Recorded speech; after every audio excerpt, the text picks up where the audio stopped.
va voir maintenant comment pouvoir agrandir une police avec, finalement en tirant sur les poignées directement sur la police. Donc comment je vais faire? Donc là je vais appuyer sur T, je vais écrire un texte, donc là je vais faire Hello par exemple. Voilà, et vous voyez que si je prends ici sur le côté, donc là si vous êtes habitué, je sais pas moi, à Illustrator par exemple, je reste appuyé sur Maj par exemple, et je fais ça. Et vous voyez que ça ne fonctionne pas. Donc là, j'agrandis la zone, mais j'agrandis pas la police qui va avec. C'est-à-dire que, là je fais un CTRL Z, il faut que je passe par là et que je mette par exemple 144. Et là vous voyez que ça fonctionne. Par contre, si je fais ça, ça ne fonctionne pas. Donc comment faire? En fait c'est très simple, c'est un petit raccourci clavier qu'il faut connaître. Donc là je vais sélectionner la police, et je vais appuyer sur K, tout simplement.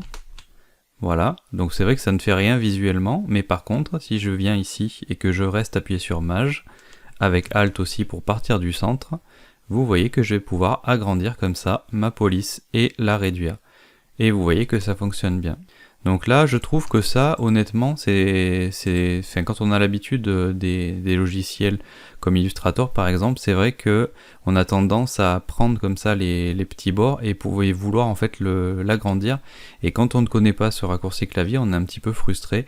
Donc c'est quelque chose d'assez simple finalement, mais quand on le sait pas, ben ça peut nous gêner. Donc maintenant, vous savez comment on peut finalement rescaler une police, et en fait ça va marcher aussi avec d'autres choses, c'est-à-dire qu'avec une frame entière, si jamais vous devez faire la même chose, vous appuyez sur K et vous faites exactement la même chose. Moi je trouve que c'est vraiment hyper utile, donc vraiment sur les polices.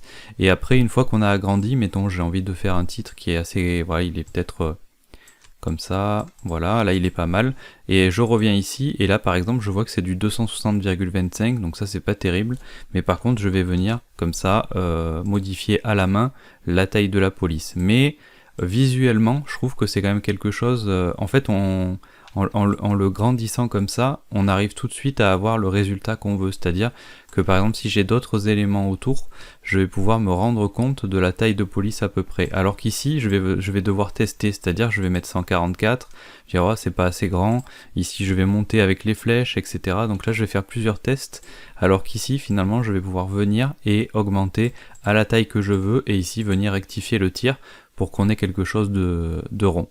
Et voilà. Donc écoutez, c'était vraiment très simple, mais je pense que ça peut vraiment vous aider dans vos prochains web design.